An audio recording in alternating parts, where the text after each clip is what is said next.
Assalamualaikum warahmatullahi wabarakatuh. Halo guys, kembali lagi bersama saya Bobby Heren. Dan kali ini kita akan kembali mengomentari video dari Tamparagi yang berjudul Asal Usul Kalender Hijriah ya. Titik sejarah Nabi Muhammad Hijrah tahun Islam ya. Kita akan langsung tonton videonya dan besok akan kita komentari guys. Halo semua. Semua umat muslim sekarang ini menggunakan sistem kalender Hijriah untuk kegiatan keagamaan. Menurut tradisi Islam, penetapan kalender Hijriah ini dilakukan oleh Umar bin Khattab pada tahun ke-17 Hijriah. Umar menetapkan tahun Hijriah berdasarkan peristiwa ketika Muhammad tiba di Yatrib. Peristiwa ini disebut Hijrah dan nama Yatrib kemudian berubah menjadi Madinah. Namun, jika kita melihat bukti-bukti sejarah yang ada, kita bisa mengambil kesimpulan. Gini ya. Saya mau sampaikan gini guys ya. Tiap-tiap tiap-tiap sesuatu tuh punya sejarah sendiri. Nah, kayak tentang umat Islam itu mereka punya sejarah sendiri ya. Nah, bahkan umat Kristiani juga punya sejarah sendiri ya. Contoh kayak sejarah zaman Yesus. Itu kan sejarah itu ditulis oleh Lukas, Matius dan sebagainya kan. Itulah sejarah yang mereka tulis gitu.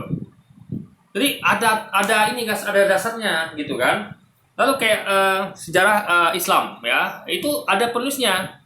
Yang mana Islam ini ya, kita ngomong Islam yang zaman Nabi Muhammad, bukan Islam pada zaman Nabi sebelumnya. Nah, zaman Nabi Muhammad itu ya metodologinya ya, itu adalah bukan hanya dicatat di lembar-lembaran ya, kayak kulit binatang atau di pelepah kurma dan segala macam, tapi juga dihafal. Ini metodenya bukan metodologi main-main guys ya, menghafal dan mencatat. Jadi ada dua koreksi. Jadi koreksi secara hafalan dan koreksi secara tekstual. Jadi nggak main-main ini metodologi Islam ini untuk mencatat sejarah. Nah, di sejarah dalam Islam ini ya, itu sumber rujukannya adalah dari Quran, dari hadis dan kitab-kitab dari para sejarawan Islam ya. Jadi dan semuanya itu diambil dari sejarah yang diceritakan turun-temurun dan bersanad ya, sanadnya ini ya sampai kepada Nabi ya. Jadi sanadnya itu nggak putus guys, nggak terputus, tapi sambung menyambung hingga ke Nabi. Nah, dan itu sejarawan ini ya, sejarawan Islam itu mengumumkan dominasi itu bukan dari sumber-sumber prasasti, bukan. Ini kan yang ngomong tentang prasasti. Prasasti apalagi koin-koin gitu kan. Jadi metodologinya bukan seperti bukan seperti Anda tuh menggali misalnya kayak sejarah dinosaurus. Bukan gitu, guys. Bukan ya. Karena kalau zaman dinosaurus itu kan belum bisa kita seperti zaman Nabi Muhammad yang mana itu orang-orang pada nulis dengan di lembaran ya, dan juga dihafal, belum ada. Makanya untuk prasasti ya, atau yang kayak apalah, dan biasanya prasasti itu adalah tidak lengkap dan belum tentu benar prasasti gitu kan. Karena prasasti ini ya tidak jelas siapa yang buat prasasti itu. Misal di Indonesia ada prasasti ini, prasasti itu. Nah, tapi itu belum tentu benar ya. Karena kenapa? Karena tidak ada sanad. Sanad itu maksudnya gini, kayak misal gini, kayak sejarah tentang contoh gampangnya. Sejarah tentang kayak Pangeran Diponegoro misalnya. Nah, itu ada sejarawan dari dalam dan luar negeri. Ya kan, luar negeri itu tentu orang luar melihat tentang Pangeran Diponegoro. Lalu ada dari dalam negeri cuman sejarah kita Indonesia ini tidak sama kayak sejarah Nabi Muhammad dan para sahabat dan setelahnya. Karena di kita ini waktu itu kan zaman penjajahan. Kita ini jangan boro-boro kita tuh waktu itu mikir tentang penulisan sejarah ya kan, zaman penjajahan itu. Untuk makam ini kita susah guys. Jadi makanya sejarah tentang Indonesia ini ya, itu tidak seperti metodologi ketika zaman Rasulullah gitu. Nah, kenapa?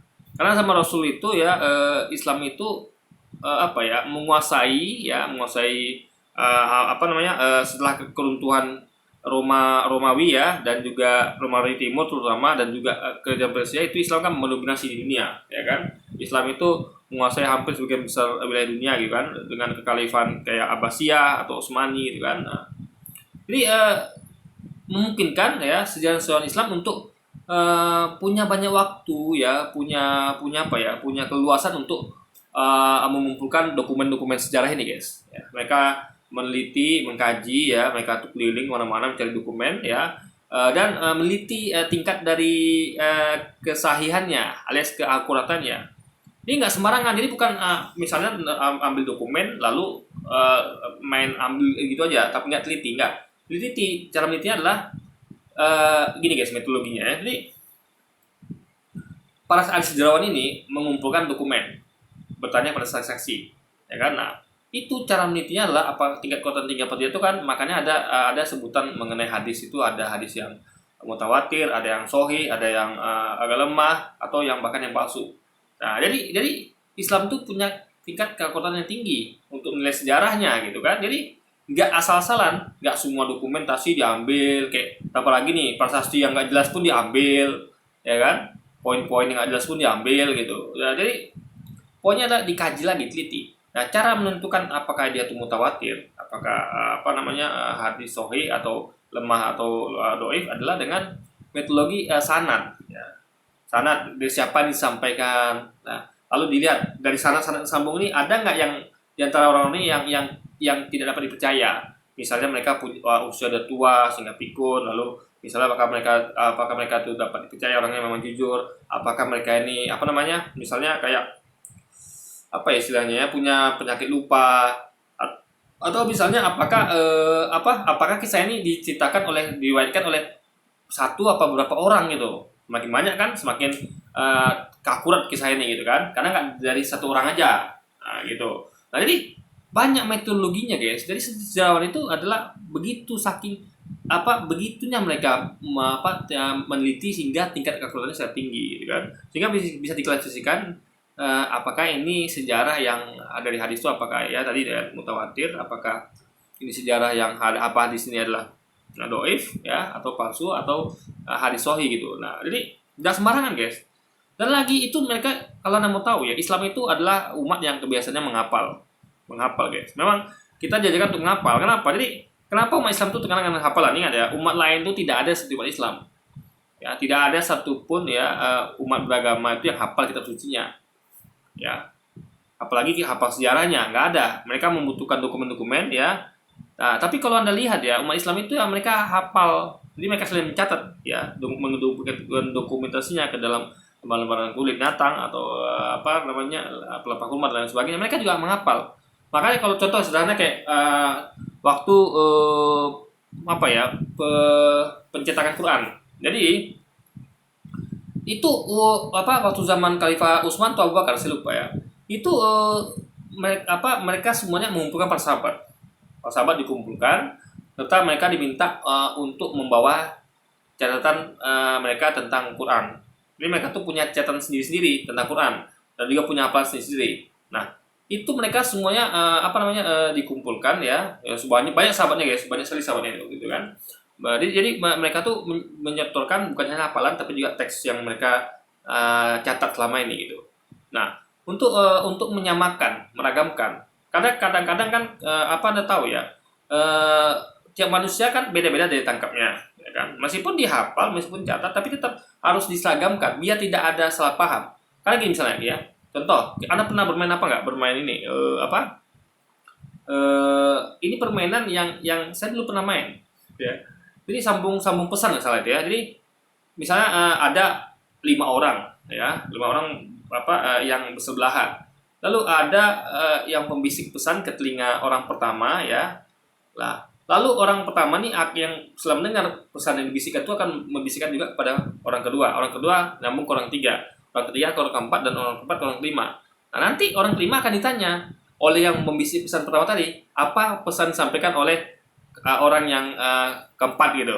Nah, di situ akan lihat apakah orang ini benar dalam menangkap pesannya, ataukah mereka salah dengar gitu kan, salah tangkap, sehingga nanti terbukti nanti pesannya ini apakah sama persis dengan pesan yang disampaikan awalnya atau sudah berubah, guys. Nah, itu permainan itu membuktikan bahwa kejadian yang real time pun ya orang itu bisa jadi salah tangkap. Padahal itu berantainya seketika, guys. Yang dari orang pertama nyamperin ke orang kedua ke orang ketiga. Nah, makanya Utsman atau atau siapa waktu ya, saya lupa, Utsman atau Umar, jadi membuat itu, membuat orang-orang para sahabat ya dicek lagi hafalan mereka ya, dan juga dicek juga catatan mereka. Nah, untuk menyeragamkan, jadi di mana miss-nya gitu. Nah, itu saking telitinya, guys. Kan nggak ada tuh, ada temukan metode itu kan. Yang ada selama ini hanya kayak contoh ya. Contoh kita ambil bandingkan lah dengan Alkitab. Ya, Alkitab yang katanya tulis oleh Lukas, Matius, itu sebenarnya ya kalau Anda mau tahu sejarahnya, itu tidak kalau Anda baca ya Alkitab, kalau saya tuh nggak salah tuh versi mana tuh, King James itu ada catatan kaki, keterangan di mana kitab ini tidak diketahui siapa penulisnya. Ya, jadi kitab yang ditemukan itu yang diklaim katanya yang nulis Lukas, Matius itu tidak diketahui siapa penulisnya. Cuman diyakini itu sebagai Lukas, Matius dan teman-teman. Paham ya? Gak ada bukti bahwa itulah tulisannya dari Lukas, Matius dan teman-temannya. Tapi diyakini itu tulisan mereka. Jadi hanya menyakin, guys, tanpa ada bukti bahwa itu tulisan mereka. Kenapa? Karena nggak bersambung sanadnya. Nggak ada mereka tuh metodologi seperti umat Islam ya, yang mana Yesus misalnya ngomong, lalu para sahabat Yesus itu menghafal dan mencatat. Nggak ada metode itu, ya kan?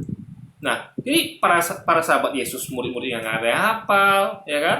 Nah, juga juga nggak ada bukti mereka mencatat juga, guys. Nggak ada bukti juga mereka mencatat gitu kan? Tapi kalau Islam itu jelas semuanya, ya. Sejarah mencatat bahwa memang mereka para sahabat ini dan umat muslim baru itu bukan hanya menghafal tapi juga mencatat. Itu jelas, guys. Ada sanad-sanadnya semua gitu. Riwayat itu semua jelas dari Islam, itu tidak ada yang seperti mereka yang tidak ada bukti bahwa data sejarah bahwa mereka mencatat dari apa yang Yesus ucapkan, ya kan? Cuman tadi itu ditemukanlah suatu kayak papirus atau apapun itu ya, yang diuji karbon itu katanya berasal dari abad sekian. Tapi ini nggak ditemukan bukti tulisan siapa, tapi diyakini bahwa ini tulisannya Lukas dan segala macam gitu, guys. Jadi ada, kalau mereka ini sejarahnya terputus. Makanya untuk bagaimana cara menguji apakah itu yang ditulis yang dikira ditulis oleh Lukas, Matius benar? Karena nggak nyampe sanadnya kayak Yesus, nggak nyampe, nggak ada hafalan, nggak ada catatan dari para sahabat Yesus atau murid-muridnya pada saat itu. Nah, beda dengan metodologi Islam ya. Nah, Islam itu menghafal dan mencatat. Makanya kalau Anda baca hadis ya, itu nggak seperti Anda baca Alkitab. Ya. Ingat ya, Al-Quran itu adalah firman Allah yang disampaikan pada Nabi. Semua firman Allah, nggak ada sejarahnya. Maksudnya sejarah yang dari manusia nggak ada. Misalnya manusia melihat ini tuh nggak ada. Jadi semua kisah sejarah di Quran itu betul-betul dari perspektif Allah. Karena Allah Maha tahu, yang menceritakan tentang apa yang terjadi di dunia ya, kisah-kisah tentang nabi-nabi sebelumnya atau kisah yang terjadi pada saat itu, contoh perang Persia dengan Roma, itu Allah ceritakan di Al-Quran. Ya, tidak sama sekali dari catatan sejarah dari para sahabat atau nabi. Ya, semuanya murni informasi dari Tuhan, dari Allah. Nah, hadis itu baru informasi dari manusia, yang mana mereka mengalami sejarah apa saja yang terjadi pada waktu itu. Dia harus bedakan ya antara Quran dengan hadis. Jadi kalau mau rujuk tentang sejarah dari tulisan manusia, ya itu adalah dari hadis. Ya. Nah, buku-buku kayak Sirah Nabawiyah yang merangkum itu semua, itu diambil dari hadis semuanya. Hadis-hadis itu dikumpulkan, ya ditambah semua hadis dikumpulkan, lalu diklasifikasi untuk menentukan misalnya kisah perjalanan Nabi dipakai hadis-hadis ini. Jadi hadis itu teliti mana yang hadis-hadis yang memuat tentang sejarah perjalanan Nabi. Mana yang misalnya kayak sejarah Isra Mi'raj dan lain sebagainya gitu, guys. Nah, jadi semua sejarah yang ditulis oleh para pakar sejarah itu dari hadis diambil semua, dan hadis itu mereka kumpulkan bukan dengan gampang, dengan susah payah. Ya. Mereka tuh bukan hanya nemukan, misalnya mereka nemukan ada riwayat, terus mereka ambil gitu aja tanpa teliti, enggak. Jadi mereka teliti lagi. Ini dari mana hadisnya, riwayat siapa, itu kan. Lalu dicek lagi ada nggak hadis yang serupa. Jadi kalau ada, berarti ini tingkat kekuatannya adalah hadis sahih atau mutawatir, karena banyak yang menceritakan ya, sehingga probabilitas ini benar itu makin besar karena bukan berasal dari satu sumber orang saja, guys. Nah, lalu juga cek juga sanadnya, orang ini siapa-siapa aja, apakah dapat dipercaya, apakah dia orang yang pikun atau lain sebagainya gitu kan, atau pernah ketahuan berbohong. Nah, jadi kalau pernah ketahuan berbohong aja misalnya, itu udah menjadi kan hadis itu cacat, diragukan kebenarannya gitu guys. Ya. Jadi Islam ini tidak sembarangan dalam dalam melakukan kritik terhadap hadis. Makanya Anda tidak akan temukan itu di agama Kristen. Ya, semua sumber sejarah yang katanya tulis oleh Lukas, Matius itu tidak ada kritik seksnya. Tidak ada situ apakah ini adalah sejarah yang sahih, mutawatir, ya, doif atau palsu, nggak ada. Karena tidak ada kejujuran. Bayangkan ya, bagaimana bisa Anda menemukan suatu lembar-lembaran, ya kan, gulungan-gulungan, ya, lalu di atas itu jujurnya itu, yang jujur itu dikatakan bahwa di catatan kaki itu dikatakan bahwa ini tidak ditahu siapa penulisnya, tapi diyakini. Nah, itu jujur di situ, tak jujur di situ. Tapi yang tidak jujur maksudnya adalah gini, meyakini itu adalah suatu hal yang benar 100%, itu yang perlu ditanyakan logikanya. Kenapa? Ya karena tidak nyambung sanadnya sampai ke Yesus, nggak nyambung. Hanya menemukan sesuatu gulungan. Lalu tidak ada bukti itu tulisan Lukas, Matius dan sebagainya, tapi mereka yakini begitu saja. Ya. Nah, di situ guys. Jadi beda sekali. Kalau Anda lihat sejarah Islam dengan metodologi sejarah dari kekristenan, itu jelas Kristenan terlalu jauh. Ya. Kita dengan metodologi menghafal dan mencatat di lembar-lembaran, dan itu dikaji betul sejarahnya, diteliti. Jadi nggak ambil cerita orang lalu membenarkan, enggak, tapi dicek lagi ini orang siapa yang menyampaikan, sanadnya nyampe nggak ke Nabi, dia dengar siapa lagi gitu. Paham ya logika sebenarnya ini. Jadi nggak asal-asal aja guys. Dan ingat ya, sumbernya tuh bukan, jadi ini lebih kuat dibandingkan prasasti, dibandingkan koin-koin. Kenapa? Prasasti itu kan berupa misalnya kayak batu, ya. Prasasti biasanya dari batu kan. Nah, apakah Anda bisa nggak menentukan siapa yang nulis di batu itu? Ya kan? Hanya diyakini, ini diyakini dari tulisan ini, kan gitu saja, ya kan? Karena tidak ada serah terima, nggak ada hafalan gitu. Ya. Beda dengan yang tadi, hadis itu beda guys ya. Ada sanadnya sampai ini tengok sanadnya gimana? Saya tanya sekarang. Prasasti itu tengok sanadnya gimana? Cara tengok sanad prasasti? Nggak bisa. Prasasti itu sama kayak gulungan tadi yang punya teman-teman Kristiani ya. Ditemukan gitu aja. Gak tahu itu sebenarnya tulisan siapa. Cuman diyakini saja. Kenapa? Karena melihat dari isi tulisannya, lalu cara penulisannya. Tapi tidak ada butuh otentik, itu memang dari si Ani yang nulis gitu ya maksudnya. Paham ya? Jadi Quran beda. Memang dijelaskan itu. Makanya kalau Anda baca kitab hadis, Anda akan lihat ada banyak keterangan seperti ini disampaikan oleh ini ya, dari ini. Jadi semua satu lengkap sampai ke Nabi gitu. Makanya tingkat kerototan dari hadis itu sangat tinggi sejarahnya gitu kan. Tidak Anda temukan di metodologi sejarah manapun. Tuh. Jadi untuk melihat sejarah dari Nabi ya, para sahabat dan Islam mula-mula itu lihatnya bukan dari sumber-sumber prasasti. Apalagi mungkin sumber-sumber yang dicatat oleh luar Islam, enggak, karena umat Islam itu punya sejarah sendiri dan ingat mereka menghafal. Yang luar itu tidak menghafal guys ya. Dan mereka tidak tahu persis apa yang terjadi di dunia Islam di waktu zaman Muhammad. Contohnya ini, mereka bukannya mencari sumber-sumber sejarawan Islam, mereka malah menggali prasasti. Apa yang dapat dengan menggali prasasti? Saya nih ya, misalnya gini, saya mau menggali sejarah misalnya suku Baduy lah, atau suku Sakai. Apa yang saya lakukan? Untuk itu saya tidak perlu datang ke sana lalu mencari prasasti. Enggak. Yang saya lakukan apa? Saya akan bertanya kepada masyarakat sekitar, bagaimana sejarah awal Dayak ini? Apakah mereka punya dokumennya? Lalu saya cek lagi. Ya, ini orang ini siapakah kira-kira yang saya dengar ini? Apakah dia dapat dipercaya? Apakah ingatannya kuat?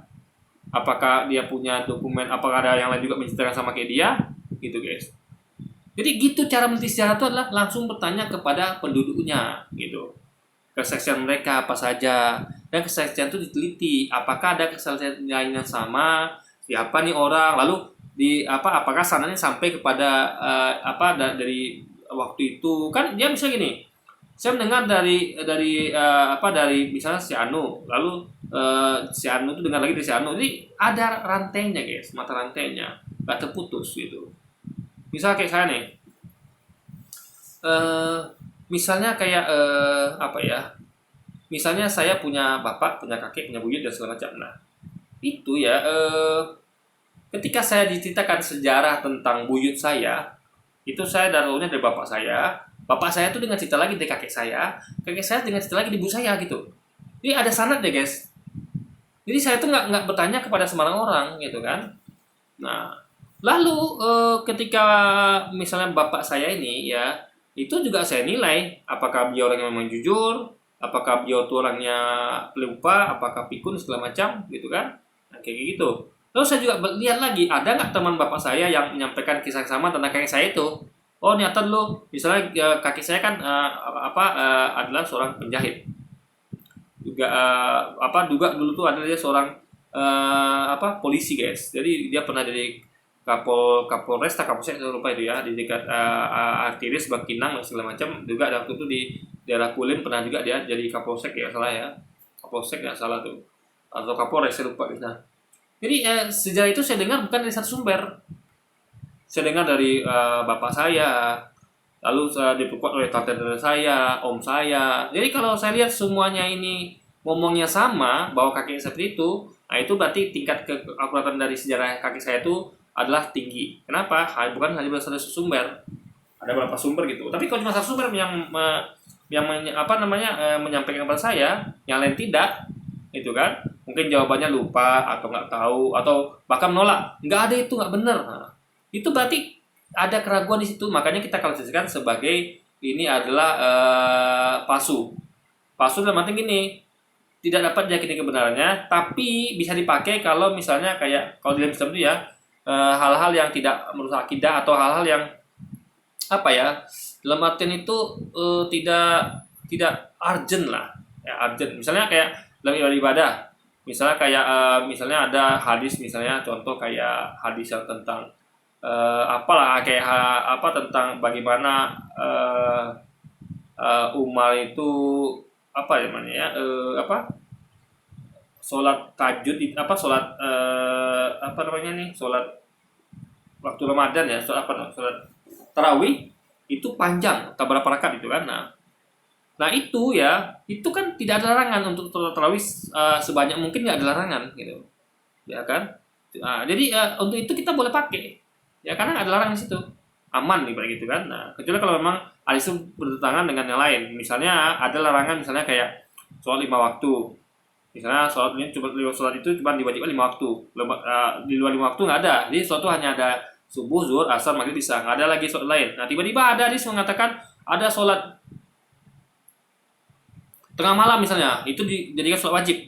Emang ada sih sholat tengah malam, tapi itu bukan wajib guys, sunnah. Tapi dia mengatakan wajib. Nah, itu ya dicek lagi. Ini kok beda sendiri nih kan? Dicek lagi apakah ada berapa orang yang menyampaikan kah?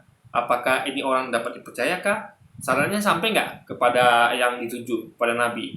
Dia dengar dari mana gitu kan? Lalu yang didengar itu di mana lagi tuh? Jadi ada sarannya, dan dicek juga dia apakah pikun kah, atau dia tuh sudah mudah lupa ingatan gitu dan sebagainya. Jadi metodologinya nggak sembarangan Islam nih guys gitu.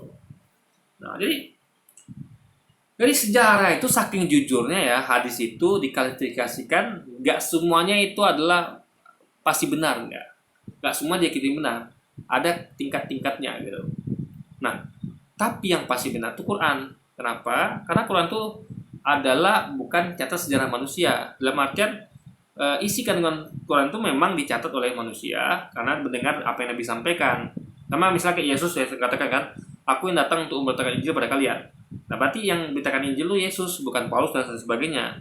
Nah, lalu tentunya harusnya para sahabat muridnya mencatat, bahkan kalau bagus dihafal kan, menghafal juga biar lebih lengkap dokumentasinya. Karena kalau hafalan kan itu media yang lebih yang lebih tahan lama, yang lebih lengket dibandingkan hanya tulisan. Karena kalau untuk menghilangkan tulisan, Anda tinggal ambil tulisannya lalu Anda buang atau Anda ubah. Tapi kalau isi kepala manusia gimana Anda ubah coba? Nggak bisa. Misalnya gini, saya punya 2 ya, teks Pancasila dengan hafalan Pancasila. Nah, kalau orang nggak hafal Pancasila, ya itu riskan teks Pancasila itu bernasib kurang aman. Kenapa? Untuk mengubah teks Pancasila yang saya pegang itu, karena saya hafal misalnya kan, itu mereka tinggal ambil teksnya, mungkin nyuri atau apa itu ya, ambil diam-diam untuk balikin lagi, mereka bisa ubah lalu mereka balikin ke saya, ya kan? Nah, atau mereka bisa apa namanya, ya intinya lah ubah atau mereka hilangkan itu teks itu. Nah, tapi kalau itu di hafalan saya, gimana mereka ngubah hafalan saya coba mereka masuk ke dalam pikiran saya, gimana untuk mengubah hafalan itu? Karena kan kalau teks itu kan bisa diubah, Anda tinggal mengubah yang tertulis saja, karena medianya ada. Media itu bisa Anda raba, bisa Anda interaksi dengan dia. Tapi kalau hafalan gimana ada interaksi dengan hafalan saya yang di kepala saya itu? Nah, itu guys. Jadi hafalan itu adalah metodologi paling bagus dalam mengamankan sebuah dokumen. Makanya saya nggak perlu teks Pancasila, saya nggak perlu. Semua udah ada di kepala saya. Saya juga nggak perlu kayak maksudnya tidak perlu dalam artian nggak ada pun nggak apa-apa gitu.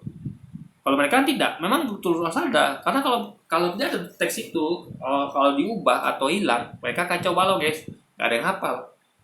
Sama kayak misalnya saya nggak hafal Pancasila, ini saya betul-betul bergantung pada Pancasila teks yang saya pegang ini. Kalau hilang itu atau diambil orang diubah, ya kacau saya. Saya nggak ingat bagaimana, nggak hafal yang aslinya bagaimana gitu kan, kacau. Makanya kalau saya hafal, saya nggak peduli. Saya punya teks Pancasila juga, tapi hilang pun nggak masalah. Saya bisa nuliskan kembali, ya kan. Diubah pun nggak masalah, saya bisa membenarkan kembali karena saya hafal gitu kan. Nah, jadi kuncinya adalah sejarah itu yang paling apa ya, paling akurat itu sejarah Islam sebenarnya. Karena metodologinya pertama dengan menghafal, nggak cukup hanya mencatat. Lalu itu metodologinya juga periwayatnya siapa? Diuji periwayatnya guys, ya. Apakah dia jujur? Apakah dia tuh orangnya pikun? Apakah pelupa? Apakah masih waras dan sebagainya gitu kan? Lalu dicek kesamaan. Ada nggak yang sama dengan itu mengisahkan? Nah, jadi lalu ditentukan tingkat dari keakuratannya, apakah mutawatir, sahih, ya kurang kuat atau palsu. Jadi jelas ya metodologinya. Jadi bukan dengan melihat prasasti. Ini misalnya kayak tadi lah, saya pengen tahu tentang suku Sakai atau suku Baduy. Lalu saya mencari prasasti. Bukan gitu guys. Prasasti itu hanya untuk memperkuat saja, bukan jadi bukan yang utama gitu. Ya kan? Bukan yang utama. Jadi misalnya gini, saya temukan prasasti, saya harus konfirmasi lagi ke penduduknya. Pak, saya menemukan prasasti nih. Bapak tahu nggak tentang prasasti ini? Jadi bukan langsung bawa, langsung catat dan membenarkan, nggak gitu metodenya guys. Jadi setiap prasasti yang ditemukan itu harus dikonfrontir lagi dengan orang yang kita yakini sebagai yang tahu tentang prasasti itu gitu. Nggak sembarangan gitu kan? Bukan dapat prasasti kita ambil, karena prasasti itu nggak tahu juga siapa nulis gitu kan? Paham ya? Saya bisa nulis prasasti sekarang, bisa. Saya tinggal cari batu, lalu saya tulis gitu kan. Nah, lalu prasasti itu bisa saya letakkan di mana misalnya. Lalu saya tulis sembarangan. Prasasti ini saya tulis misalnya sejarah tentang kota Pekanbaru. Nah, saya tulis sembarangan. Nah, nanti berapa puluh tahun kemudian ditemukanlah prasasti saya gitu kan. Nah, ada orang yang pengen tahu sejarah Pekanbaru, tapi dia nggak mau nanya ke penduduk yang masih hidup, nggak mau nanya pada sejarawan, tapi dia malah nyari prasasti. Dapat di prasasti saya, oh ini prasasti ini, tulisannya dari si Bobby gitu kan. Siapa si Bobby ya? Nggak penting, yang penting prasasti nih. Nah, lalu misalnya saya tulis salah nih, Pekanbaru itu dulu adalah tempat ladang gajah terbesar dunia. Saya tulis itu kan prasasti. Sembarangan gitu guys. Kan kita harus ngecek lagi gitu kan. Jadi prasasti itu nggak bisa dibenarkan 100% gitu. Karena tidak ada sanadnya. Tidak ada kayak tadi lah ya, lebih kuat lagi daripada prasasti ya. Cita masyarakat. Atau saya daripada saya cari prasasti tentang kakek saya, ya kan? Mending saya tanya kepada bapak saya, tante-tante saya. Ya, lalu tante saya itu saya tanya lagi, tante dapat cerita dari mana? Oh, cerita ini ke kakek kamu gitu kan? Atau yang gimana? Ibaratnya dari orang-orang gitu. Manusia adalah sejarah berjalan guys, manusia ini guys. Nah, jadi ada tinggal tengok manusianya apakah jujurkah orangnya, apa dapat dipercaya, atau pikun atau kurang waras atau segala macamnya. Lalu tengok juga apa kepentingannya, ya kan? Apakah dia menyampaikan ini ada kepentingan apa tidak. Lalu apakah ada berapa orang yang sama menyampaikan itu gitu loh, guys. Nah, jadi proses itu aja yang memperkuat, bukan dari yang utama gitu loh. Paham ya logika berpikirnya? Jadi apa yang dilakukan Tamparagi ini itu bukan metodologi yang benar ya. Kalaulah mencari prestasi dalam metode yang benar, orang nggak perlu lagi tanya ke orang-orang, nggak perlu, ya, nggak perlu. Berarti kayak sejarah tentang Payandapenggoro, sejarah tentang Soekarno, tentang itu semuanya bukan. Anda tahu ya, Profesor Salim Said yang atau sejarawan lainnya itu menulis buku itu ya, mereka berdasarkan dari reportase. Jadi Salim Said itu adalah ke tempat kejadian perkara, ke TKP. Dia bertanya kepada ini dan itu orang. Dia bukan mencari prestasi, bukan. Kan itu metode Islam Said ya. Dia bertanya. Lalu lalu dia mencari dokumen dan dokumen ini dikonfrontir lagi. Benar nggak di dokumen yang ditemukan ini memang berkait sangkut paut dengan ini? Ya kan? Jadi nggak sembarangan, guys, nggak sembarangan. Semuanya ada metodologinya, bukan dengan ngambil prestasi lalu ngambil sebulan ini yang benar gitu, enggak. Makanya jadi seakan-akan di dunia ini nggak ada orang, sehingga Anda hanya perlu benda mati gitu loh, guys. Ya, paham maksud saya? Jadi mana yang lebih masuk akal? Anda dengar pendapat atau kesaksian orang-orang ya, para pelaku sejarah, para yang mendengarkan sejarah ya, atau dari benda mati berupa batu prasasti. Mana yang ada pakai metodologinya. Dan ingat ya, orang-orang ini menghafal.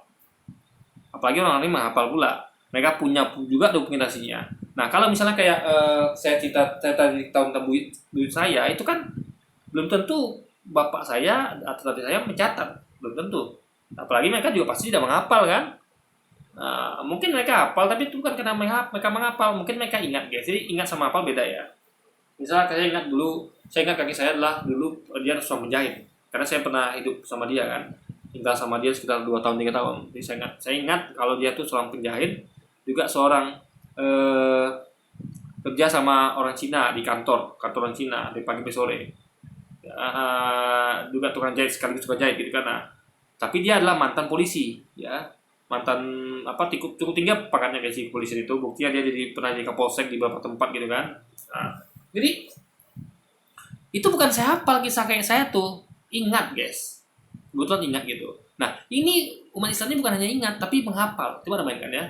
Dan saya tidak mencari itu, saya tidak pernah mencatat ke suatu dokumen tentang kakek saya seorang penjahit, seorang ini enggak, semua hanya berdasarkan ingatan saya. Tapi kalau umat Islam ini guys ya, sejarawan Islam ini bukan hanya seperti itu metodenya, bukan ingat aja, tapi memang menghafal hadis-hadis itu dihafal ya. Makanya ada hafal hadis ya. Anda tahu kalau Anda belajar di Islam itu ya, Anda akan menemukan banyak sekali orang-orang diajarkan untuk menghafal Quran ya, menghafal hadis, menghafal kitab-kitab gitu kan. Jadi mereka tuh hafal luar kepala. Maksudnya apa? Agar semuanya terjaga. Ya. Seandainya nanti Quran itu dibakar semuanya atau diubah-ubah atau misalnya hadis begitu, atau misalnya buku-buku sejarah itu hilang, itu mereka dengan gampang menuliskannya kembali karena mereka hafal, bukan 1-2 orang. Makanya metode hafalan itu tidak terkalahkan, guys ya. Metode paling tidak terkalahkan ini adalah metode hafalan. Tidak ada bisa nandingi dia. Kenapa? Karena memorinya bukan lagi di benda mati, bukan di catatan dokumen, bukan di komputer. Yang semuanya itu benda mati itu ya bisa berpeluang rusak ya. Atau tanpa pengetahuan Anda diambil lalu diubah-ubah. Misal kayak Anda sering nggak nengok film atau yang hal sejenisnya lah. Misalnya Anda simpan suatu file di komputer ya. Ini nanti kita nonton video tambah lagi, ini panjang nih guys, tapi saya mau kasih dulu semacam kuliah umum gitu biar Anda paham ya, biar kita nih ngerti lah kalau metode tambah lagi salah. Jadi kalau dia nanti cerita macam-macam di kontennya ya kita dengerin aja gitu kan. Dan kita yang penting Anda sudah saya kasih tahu metodologi yang benar gitu, sehingga nanti kita paling senyum aja dengan tambah lagi menyampaikan ininya kan, karena dia sejarah itu bukan dari sumber kaum muslimin yang pakai metodologi menghafal, meneliti dari setiap perawi-perawi sejarah dan periwayat dan segala macamnya, tapi diambil dari entah tulisan dari mana ya kan, di luar dari umat Islam, dan juga dari prestasi yang nggak bisa bicara guys, yang nggak bisa diminta pendapatnya gitu kan. Nah, tadi saya ngomong lah ya, jadi begitu kuatnya metodologi itu ya kan. Kalau yang benda mati ini kan bisa, misal saya ada bayangkan ya, tanpa lagi dia nggak pegang, dia ngapal Pancasila, dia hanya pegang teks Pancasila, sama Pancasila tuh dicatatnya disimpan di komputer. Nah, ini gini nih, waktu anda pernah nonton film ya, saya sering nonton film-film, nah itu memang masuk akal guys, dan memang pernah juga jadi nyata gitu kan. Jadi karena film itu ada beberapa diambil sejarah. Jadi contoh waktu yang film fiksi ya, ada tahu yang Jackie Chan itu, atau apa ya paling terkenal tuh film apa yang kayak Mission Impossible itu kan ya, atau yang film-film apa lah yang sejenis gitu kan, film-film yang tentang kriminal atau segala macam. Nah itu kan mereka mengubah data itu dengan memakai modal flash disk saja guys. Mereka ubah data yang ada di file itu, atau mereka ambil datanya, atau bahkan mereka rusak barang buktinya gitu kan. Kayak CCTV, Anda bayangkan ya, CCTV itu ya, itu dirusak guys.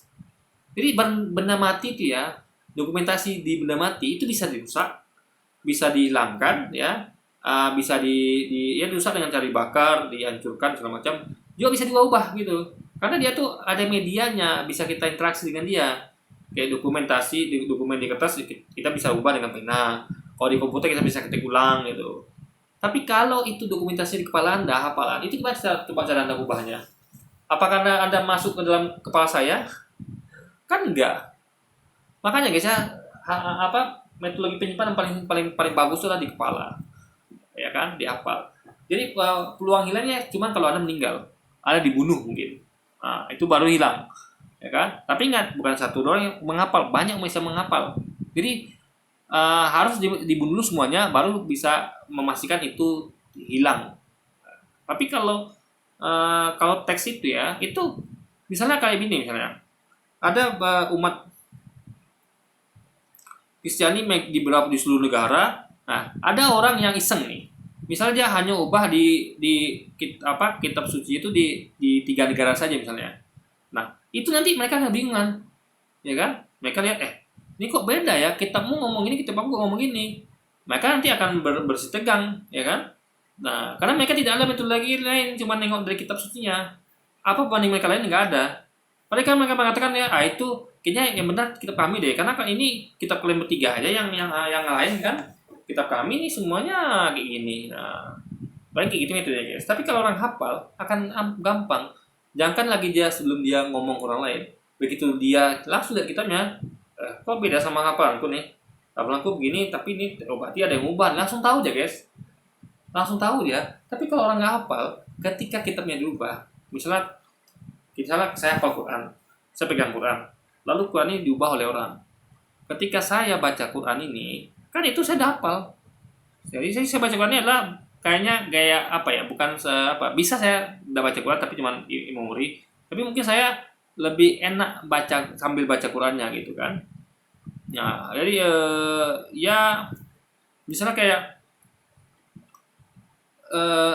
kayak Anda itu kayak gini lah, saya coba menyampaikan materi itu kan semua dari kepala saya, dari hafalan saya gitu kan. Nah, kan lebih enak kalau saya itu baca teksnya. Misal gini, saya bikin konsep nih, saya mau ngomong apa ya di konten ini, harus saya buat teksnya, ya kan. Nah itu kan lebih enak saya baca dibandingkan saya ngomong gini, karena tentu tentu nggak selancar, karena saya masih harus ingat gitu kan. Nah, karena memang karena saya nggak hafal. Tapi kalau saya gini, kalau misalnya saya buat konsep nih, konten ini saya buat konsep, lalu saya hafal, itu bisa saja saya tuh tidak perlu lagi teks itu, saya tinggal kasih hafalan. Tapi kan lebih nyaman kalau saya baca, ya kan? Kenapa? Ketika saya baca tuh saya tidak perlu berusaha ingat lagi gitu kan, tinggal baca aja. Tapi juga akan teringat juga, karena ketika saya baca itu kan tentu kan hafalannya kan keluar lagi. Nah, tapi kan lebih gampang kalau membaca itu guys. Nah, jadi apa aja yang saya katakan ya? Jadi kalau Jadi saya tuh bisa langsung guys, ketika saya baca teks itu kan, ini kok beda sama hafalan saya. Tanpa saya harus konfirmasi ke yang lain, ya, saya langsung tahu kalau ini udah diubah. Nah, jadi ketika pesannya pun harus konfirmasi ke orang lain, ya kan, saya tinggal bilang, bro, ini akunku udah ada yang ubah nih, pasti diubah nih, karena beda sama hafalanku. Untuk lebih meyakinkan lagi, ayo cek hafalanmu bro. Jadi kita bukan cuma cek kitab dia, cek juga hafalan dia. Jadi 4 langsung guys, hafalan saya, hafalan dia, kitab saya sama kitab dia. Ada 4 pembanding. Kalau Anda nggak hafal, cuma ada pembanding, kitab Anda sama kitab dia. Mana yang lebih bagus coba? 4 pembanding apa 2 pembanding? Nah, jadi guys ya, hafalnya adalah, jadi gini, semua bidang pekerjaan itu ya, itu banyak membutuhkan hafalan. Gak cukup hanya memahami saja. Ya kan? Contoh, pilot. Itu pilot itu adalah kalau masuk kabin pilot di pesawat itu ya. Saya sering banding-bandingkan yang seperti ini ya. Contoh ini biar Anda paham. Itu kalau Anda masuk kabin pilot, itu banyak sekali panel guys. Dan itu perlu dihafal. Gak cuma dipahami. Karena kalau Anda cuma paham ya, tidak Anda hafal posisinya semua, tombolnya apa saja, ya kan? Nanti Anda akan lama di situ, di kokpit di kokpit pesawat itu Anda akan lama. Kenapa? Anda akan mengingat, aduh, yang mana ya? Yang mana ya? Saya tahu memang untuk agar pesawat ini naik ke atas itu harus tekan tombol yang yang untuk menurunkan ke bawah gitu, ekornya ke bawah.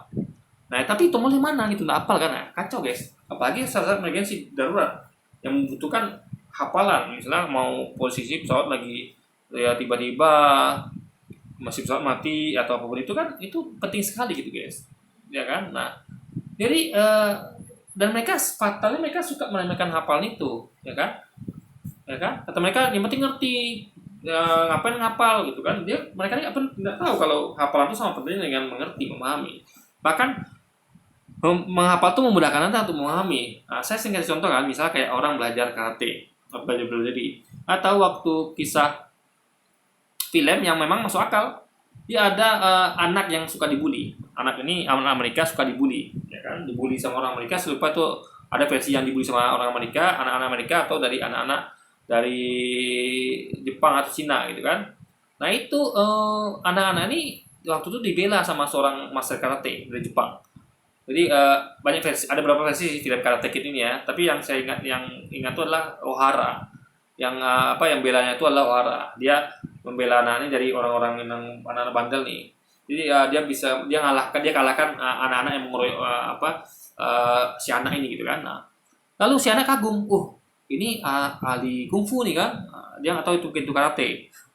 Lalu dia minta belajar di guru, ya kan. Nah, pertama tolak sama ini, lalu dia maksa urusan, akhirnya diterima. Nah, Anda tahu ya, yang pelajaran apa yang dikasih oleh sang guru ini, master karate ini, si Ohara nih, kepada anak kecil ini, ya, anak SD atau SMP ya. SD apa SMP ya guys, saya lupa ingat. Jadi bukan pelajaran bukan pelajaran untuk ini, gerakan ini untuk ini untuk nangkis, ini untuk mukul. Kalau kamu dipukul, kamu tangkis begini, lalu pukul begini. Bukan itu dia yang pertama, tapi hafalan. Dan hafalan itu tidak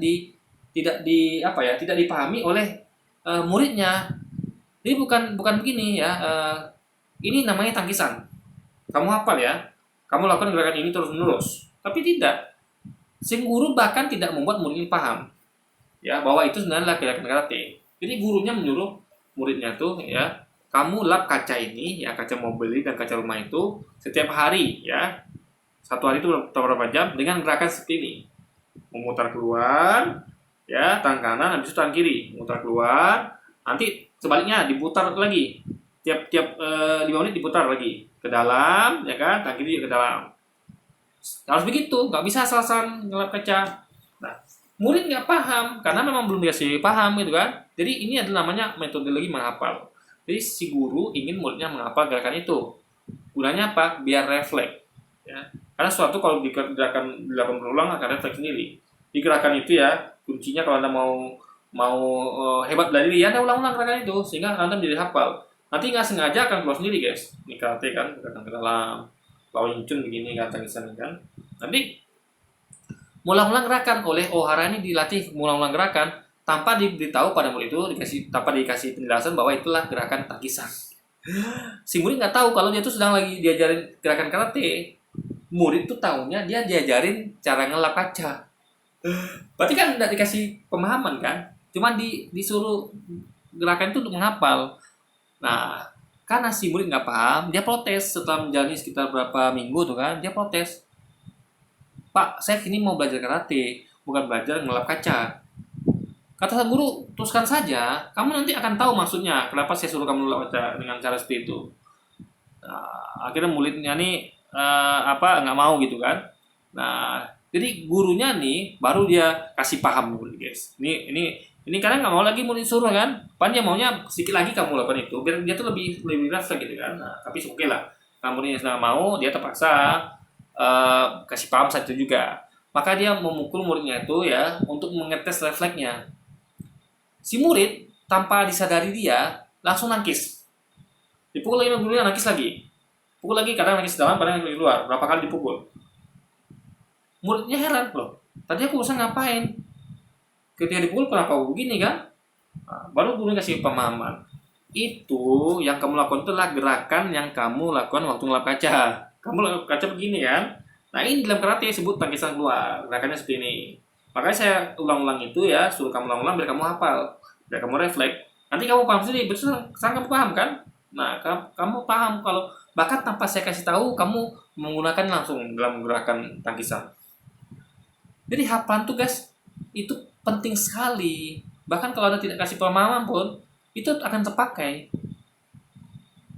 Ya, akan terpakai. Jadi meskipun ada dikasih tahu gerakan-gerakan, diajarkan gerakan-gerakan bela diri, tapi nggak tahu fungsinya, nanti akan keluar sendiri tuh, ya kan? Akan keluar sendiri. Cuma kan lebih baik dikasih pemahaman sehingga Anda akan lebih tahu kapan menggunakannya. Contoh kayak gini lah. Kayak Anda dilatih untuk menggunakan senjata dari bazooka, dari bom, dari senapan pistol apa. Nah, ketika terjadi perang, Anda tidak diajar sebelumnya teorinya. Ini ya, pistol ini, senjata mesin ini adalah untuk musuh yang banyak. Ini shotgun ini untuk nembak tembok. Ini bazooka ini untuk nembak tank. Gak dikasih tahu. Tapi Anda refleks pakai langsung. Ya kan? Karena Anda tahu, ini aku pernah nembakkan nih. Kan dijelaskan mana ini untuk lawan apa. Anggaplah ketika Anda melatih senjata itu semua memakai bazooka atau bom semua, Anda tidak dikasih tahu ini untuk apa, ini untuk apa, untuk apa. Ada yang paham. Bahkan namanya pun Anda dikasih tahu. Anda cuma tahu, begitu saya tembak pistol ini kayaknya kecil, peluru cuma satu. Saya tembak senapan mesin ini keluarnya banyak pelurunya. Nah, Anda pahamnya begitu. Nah, Anda bisa aplikasikan karena Anda hafal. Begitu musuh banyak, Anda ambil langsung senapan mesin. Karena Anda ingat, hafal ini senjata ini tembakannya banyak. Kalau saya tembak, padahal Anda tidak jelaskan kalau ini memang senapan mesin memang untuk lawan orang banyak. Lalu Anda lihat tank. Saya pernah loh, di antara semuanya saya hafal. Ini hantunya luar biasa nih bazooka nih. Kalau saya pakai ini kayaknya kalau pakai pistol ini temboknya nggak jebol. Ini tank loh. Berarti pakai ini. Pan tidak dijelaskan kalau bazooka untuk nembak tank. Nah, tapi karena dia pernah memakai dan dia hafal semuanya ini, dia tinggal pilih aja yang sekiranya ibaratnya itu random guys. Random artian berdasarkan analisis dia, tapi tepat kan jadinya kan? Nah, karena dia ngerti walaupun tidak dijelaskan itu guys. Jadi setelah dia jelaskan baru dia tahu sendiri sendiri. Berarti benar yang saya sangka kan. Jadi penjelasan itu adalah hanya untuk menguatkan dari apa yang dia pahami. Meskipun dia nggak begitu paham ya. Maksudnya itu dia pemahaman dia hanya bukan dari penjelasan tapi dari praktik langsung gitu guys. Memakai senjata itu. Nah, jadi itu kuncinya. Hafalan itu begitu penting dan itu yang dilupakan oleh teman-teman Kristiani. Mereka tidak pernah menghafal kitabnya, mereka tidak pernah menghafal sejarahnya, ya kan? Mereka hanya mengatakan teks-teks itu, makanya kita bukan mengatakan bahwa kita maksudnya melalui batang manusia, mereka bingung sendiri. Ya, kenapa? Mereka bisa ngecek secara hafalan, kita enggak. Kita bisa ngecek ketika ada yang ngubah Quran, ya bahkan banyak di dunia ini yang tahu. Kenapa? Mereka hafal. Paham ya logika berpikirnya ya? Nah, jadi guys, itu makanya sejarah paling kuat adalah sejarah umat Islam. Karena metodologinya itu sanadnya sampai ke Nabi, perawi yang dicek tingkat kejujurannya, apakah dia ini orangnya percaya, apakah dia pikun, kurang waras atau pelupa dan segala macam, apa yang dengar ini banyak, apakah ini sampai ke nabi sanadnya gitu guys, apakah ya intinya seperti itulah kan. Dan dicek juga dokumennya, cek juga hafalannya gitu guys. Jadi cara mengetahui sejarah paling benar itu adalah dengan langsung menanyakan orang-orangnya. Prasasti itu hanya memperkuat, yang lebih kuat adalah kesaksian dari orang-orang penduduk yang tinggal situ. Makanya kalau untuk mau tahu sejarah suku Sakai, ya Anda datang ke suku Sakai, tanyakan kepada ketuanya, tanyakan ke rakyatnya, dengarkan tuh semuanya tuh. Lalu Anda nilai ini apakah ini orangnya jujur atau tidak gitu kan. Nah, lalu Anda dengar kisah itu dari beberapa orang, bagaimana yang menyampaikan berarti makin kuat kisah itu benar, cerita itu benar gitu guys. Nah, jadi itu aja logikanya gitu kan. Nah, jadi sekali lagi tanpa lagi salah dalam melakukan metodologi, ya. Dan dia nggak tahu ya kalau metodologi ini sangat banyak kelemahan, karena hanya berdasarkan dari dokumen-dokumen saja, ya benda mati, dan itu pun dokumen itu bukan saja melakukan dokumen enggak, tapi dokumen itu harus dicek lagi, dikonfrontir dengan orang-orangnya. Anda misalnya masuk ke suku Baduy, lalu temukan dokumen. Nah, dokumennya tidak Anda cek, cuma Anda katakan ini ditemukan di lokasi suku Baduy. Bro, saya katakan tadi ya, bisa ini tulisan ini dibuat sembarangan, orang iseng bisa, kayak saya kan. Jadi kalau Anda mau tahu sejarah Pekanbaru, ya Anda tanya sama ketua Pekanbaru, ya, lalu cek lagi dokumennya sama nggak dengan pendapat dari warga Pekanbaru. Tanyakan ke banyak orang, lalu cek semuanya, bagaimana pribadi orang nih, orangnya bagaimana, lalu sananya sampai nggak kepada yang hidup zaman awal Pekanbaru dulu gitu. Dan dulu yang nyampaikan banyak apa tidak. Jadi guys, itu metode yang benar. Jadi kita kalau tonton video Tokora ini ya kita senyum aja lah ya, kita cukup dengar aja. Tapi saya nggak perlu ngomong banyak deh ya, karena Anda sudah tahu ininya kan. Apa yang disampaikan ini adalah salah secara metodologis, ya. Salah. Jadi soalnya dia tuh melihat dari sumber dari Islam sendiri. Kita punya kitab hadis, kita punya Quran, kita punya buku-buku sirah gitu kan, Nabawiyah dan segala macam, yang itu dikumpulkan dengan susah payah oleh para perawi, oleh para penyusun kitab, ya kan. Jadi mereka itu tidak mengarang, yang mereka sampaikan bukan diisi kepala mereka, tapi dari saksi-saksi sejarah, ya, dokumen-dokumen dan hafalan-hafalan. Jadi kalau ada tempat lagi ngomong ngarang-ngarang enggak. Jadi orang ini tidak ada ngurus kitab itu dari kepala mereka, ada. Mereka duduk lalu mereka membayangkan dongeng apa, itu nggak ada.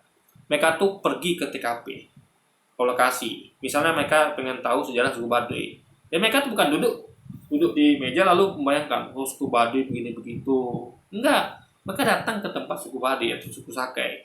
Mereka tanya orang-orangnya, mereka tes hafalannya, ya kan? Mereka cek dokumennya, lalu mereka dengarkan dari banyak orang gitu guys. Nah gitu. Dan mereka cek masing-masing orangnya, spek kualifikasi orangnya bagaimana gitu guys. Jadi nggak sembarangan. Sejarawan Islam tuh nggak sama, sejarawan Islam dengan sejarawan Kristen nggak sama, kan? Kita metodologi kita jelas ya, kita menghafal dan bersama sampai ke Nabi.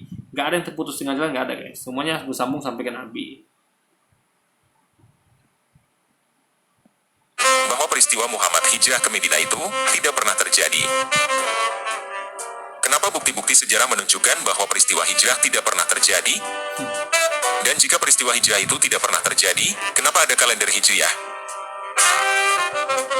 Jadi kita dengar video ini kita bawa senyum aja lah ya, karena apalagi ini mengkaji sejarah Islam dari metodologi yang nggak benar gitu, yang asal aja gitu kan, ya kan, tidak ada metode hafalannya, tidak ada kritik teksnya, tidak ada perawiannya, tidak ada sanadnya gitu kan. Nah ini absurd metodologi ini guys. Jadi apakah sekarang ada 3 pilih, Anda mau dengar sejarah dari sumber-sumber Islam yang terpercaya dengan metodologi yang nyaris sempurna, atau dari sejarawan tanpa ragi yang nggak jelas, ya kan, yang jelas, yang nggak bersanad, nggak jelas siapa perawinya, ya kan, nggak di cross check teksnya, hanya ambil dokumen, dah dipercaya kebenarannya. Itulah terjadi guys. Anda 3 pilih percaya mana. Tapi kita tontonnya videonya, kita buat senyum aja gitu kan. Nah, pada video ini kita akan membahas hal ini dengan detail. Kita akan melihat bukti-bukti sejarah yang ada Kita akan melihat bagaimana peristiwa terbentuknya kalender Hijriah yang ada. Dan kita akan melihat bagaimana cerita tentang Muhammad hijrah ke Madinah dikarang. Oke, kita mulai aja ya. Jadi dia bilang dikarang, padahal itu kesaksian orang-orang loh. Sejarah, hafalan, perawian, persanatan gitu kan, nggak semar-mar guys. Jadi nggak ada dongeng. Dongeng itu ya kalau tidak ada syaratnya, tidak ada perawinya, tidak dicek siapa perawinya, tidak dihafal. Nah itu baru kemungkinan besar dongeng. Contoh kayak Cita Rakyat misalnya tentang Tangkuban Perahu. Itu guys, dokumennya nggak ada, cuman Cita Rakyat. Lalu rakyat ini nggak dicek lagi, ini yang nyampein ini siapakah orangnya, apakah dia jujur, lalu dia dengar cerita di mana, sampai nggak ke zaman itu. Nah, kan nggak ada, cuman Cita Rakyat udah gitu aja. Jadi ini yang saya bukan mengatakan itu pasti dongeng ya, tapi ini tidak sama seperti metodologi dalam Islam. Islam itu misalnya kayak kalau mau ya dibuat seperti Islam ya. Jadi gini, ada kisah tentang Tangkuban Perahu. Nah, itu rupanya kalau Islam itu ya, Anda langsung ke lokasi lalu tanyakan ke banyak orang tentang kisah itu. Lalu orang-orang yang Anda tanya nih harus Anda teliti orangnya. Ini orangnya jujur apa tidak? Mudah lupa apa tidak? Waras apa tidak? Segala macamnya kan. Lalu Anda cek apakah dia sejarahnya pernah berbohong apa tidak. Lalu Anda cek lagi dia dengan siapa, ada dokumennya nggak, tulisan-tulisan yang menguatkan itu. Karena Islam semuanya ditulis, dihafal gitu kan, nggak ada yang ngarang-ngarang, nggak ada. Lalu habis itu dicek lagi yang lain, ada nggak nyampaikan yang sama gitu kan. Ini bukan hanya ada yang lain nyampaikan yang sama, tapi cek juga orangnya siapa gitu kan. Karena juga dongeng itu yang banyak orang ciptakan ya kan, karena dongeng itu kan udah jadi cerita rakyat. Jadi bukan hanya itu aja, tapi dicek siapa yang nyampaikannya nih, jujur apa tidak, lalu sanadnya nyampe ke apa tidak. Anda dengar kisah Tangkuban Perahu ini sanadnya gimana? Ada dengar siapa? Lalu yang ada dengar siapa itu dengar siapa lagi? Nah, nanti yang terakhir itu harus dengar langsung dari orang hidup di zaman yang kisah dongeng yang kisah yang Tangkuban Perahu ini hidup gitu loh. Tangkuban ini hidup gitu loh. Gitu metodologinya guys. Jadi bukan hanya dengan cerita rakyat lalu percaya, enggak. Islam tidak seperti itu, metodologinya jelas gitu kan. Nah, jadi jelas sekali guys ya. Anda harus bisa bedakan ya, bagaimana Islam itu tidak mungkin sejarahnya dongeng, nggak mungkin. Karena metodologinya begitu rapi, begitu jelas, begitu akurat. Bukan seperti mendengarkan cerita kayak Tangkuban Perahu yang cuma cerita rakyat, tapi nggak jelas siapa perawinya, nggak jelas siapa sanadnya, nggak dicek orangnya siapa aja gitu kan. Nah, ada dokumennya juga ada apa tidak, apakah ini mereka hafal apa tidak gitu kan. Nah, itu poinnya guys.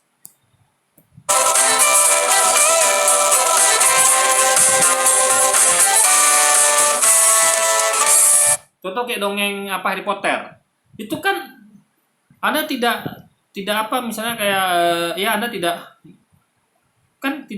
ada melakukan pengecekan pada J.K. Rowling, apakah dia, kalau waras jelas ya, tapi kita meyakini dia waras, tapi kan harus cek lagi. Saya bukan mengatakan dia gila ya, karena kan harus untuk memastikan saja gitu. Ibaratnya kalau orang itu kan kayak Anda tahu lah, meskipun tubuh sehat ya, tetap dicek kesehatan. Main bola itu guys, walaupun tubuh sehat ya, dia untuk pindah klub tuh cek lagi kesehatannya gitu kan. Jangan-jangan ada penyakit yang tidak tampak gitu. Nah, sama seperti itu tadi, misalnya ada kayak yang diyakini dongeng gitu kan, untuk mengetahui apa satu dongeng apa tidak, dicek lagi orangnya. Jadi dicek tunjukkan Rowling itu apakah dia sehat apa tidak, udah lupa apa tidak, pindah apa tidak, dan segala macam ya. Kalau itu kita tahu komik, tapi ada orang nggak tahu itu komik ya, Harry Potter itu. Lalu cek dia dengar kisah Harry Potter dari siapa, ada nggak yang selain dia nyampaikan. Nah, ternyata kan nggak ada di dia sendiri. Lalu dia dengar cerita Harry Potter siapa, ternyata nggak ada sanadnya, nggak ada perawinya gitu kan. Nah, jadi baru satu bukti, oh kalau gitu ini dongeng nih. Nah, karena pasti tidak ada itu perawinya, nggak ada itu kisah Harry Potter nggak ada perawinya, nggak ada sanadnya ya kan. Nah, pasti gitu guys, paling dicek aja nih. J.K. Rowling pun sih nggak cek juga tuh kejiwaannya bagaimana segala macam gitu kan. Nah, itu poinnya guys.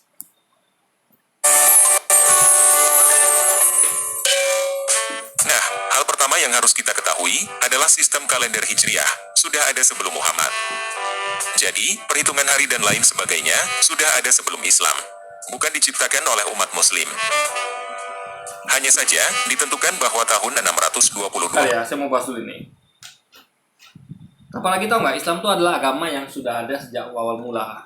Nabi Adam pertama diciptakan, manusia pertama diciptakan itu Nabi Adam. Makanya dalam kepercayaan Islam, Nabi Adam itu agamanya Islam. Semua nabi beragama Islam, ya. Cuman Islam ini berkembang seiring waktu. Makin kesini makin disempurnakan dan menjadi sempurna zaman Nabi Muhammad. Jadi sama kayak misalnya pelajaran kimia atau biologi, ya kan? Itu pelajaran kimia, biologi itu atau matematika itu sudah ada sejak zaman SD atau TK udah ada. Mungkin kimianya masih kimia dasar, yang betul-betul basic sekali, biologinya dasar sekali. Misalnya kayak biologinya dikenalkan tentang nama-nama hewan. Anak-anak TK atau anak balita, anak PAUD ya. Ini adalah kucing, ini adalah anjing, itu kan biologi. Tapi dalam bentuk sederhana, hanya pengenalan nama hewan. Atau tentang kimia. Paling anak kecil diajarkan ya, anak PAUD ini air, ya ini awan, ini ini hujan, gitu-gitu aja guys. Itu kimia loh semuanya. Ini apa namanya? Ini minuman susu bisa gitu. Itu kimia loh, ya. Lalu hitungan setara. Anak-anak, kamu kalau dikasih jajan 5.000, kamu bisa beli apa aja gitu kan. Itu matematika sederhana gitu kan. Jadi matematika itu sudah ada sejak awal di PAUD gitu kan. Nah, atau kimia, biologi. Cuma nanti di SD, SMP, SMA itu makin disempurnakan. Ya, udah makin expert gitu. Jadi kimia itu betul-betul sudah tingkat lanjut. Orang yang belajar kimia di universitas itu udah merangkum semuanya sampai ke SD. Cuman dia perlu tahu dasarnya dulu gitu kan. Nah, jadi disempurnakan di situ sama kayak Quran. Quran itu adalah kitab yang menyempurnakan kitab sebelumnya. Ini satu rangkaian dia. Nah, makanya Islam itu sudah ada sejak awal mula. Ya, jadi kalau ngomong tentang kalender Islam itu nabi-nabi sebelumnya ada kemungkinan mereka juga yang karena kan udah ada ditemukan sebelum zaman Nabi Muhammad. Oke, kita setuju itu kan. Nah, berarti umat Islam mula-mula lah yang bukan mengikut Nabi Muhammad lah yang membuat itu, guys. Nah, itu logikanya. Masehi sebagai tahun pertama kalender Hijriah. Jadi, pasti ada sesuatu yang terjadi pada tahun 622 sehingga tahun itu ditetapkan sebagai tahun pertama. Ya, dia cari sumbernya bukan kepada sejarah Islam, bukan kepada kitab buku sejarah Islam, tapi kemana? Prasasti. Ya kan, tulisan dokumen tidak jelas gitu kan. Nah, itu kacau di situ, guys. Bisa dia ingin tahu tentang sejarahnya suku Baduy, suku Sake. Dia bukan masuk ke dalam suku Sake, suku Baduy, dia pengen nyari prasasti dan dengar dari orang-orang bule. Karena nyambung, guys. Ya itu logika berpikir sederhana ya. Semua umat muslim tentu akan berkata bahwa peristiwa itu adalah peristiwa Muhammad hijrah ke Medina. Itu sebabnya sistem kalender itu disebut kalender Hijriah. Tetapi, ada satu masalah dengan klaim ini. Masalahnya adalah tidak ada yang menyebut sistem kalender itu dengan sebutan Hijriah dalam 100 tahun pertama penggunaan sistem itu. Tidak ada koin, prasasti, atau apapun juga yang menyebut sistem kalender. Dicari dari koin, prasasti apapun juga yang bukan di sumber Islam. Ya mana ada gitu loh. Jadi orang-orang ini nggak paham, guys ya. Suatu yang itu ada di dunia Islam ya, yang harusnya itu sumbernya dari sejarawan Islam dan dari pihak-pihak dari orang-orang Islam, bukan dari orang luar gitu. Apalagi dari musuh-musuh Islam gitu kan. Jadi Anda tuh yang benar aja lah metodologinya gitu kan. Masa kayak sejarah Indonesia kita dengar dari Belanda. Belanda aja mengatakan pahlawan pejuang kita tuh pengkhianat, tukang rampok, kayak Pitung kan. Apa versi Belanda sejarahnya? Tukang rampok, penjahat, radikal, teroris kan. Pitung itu. Padahal bagi kita dia pahlawan. Nah, kayak gitu guys. Jadi ada tinggal serang percaya dari pihak mana sejarah itu? Apakah dari langsung yang bersangkutan atau dari pihak luar, apalagi musuh-musuhnya. Nah, itu poin di situ guys. Dari itu dengan sebutan Hijriah. Pertama, kita lihat prasasti dulu. Teman-teman bisa periksa sendiri di website islamicawareness.org.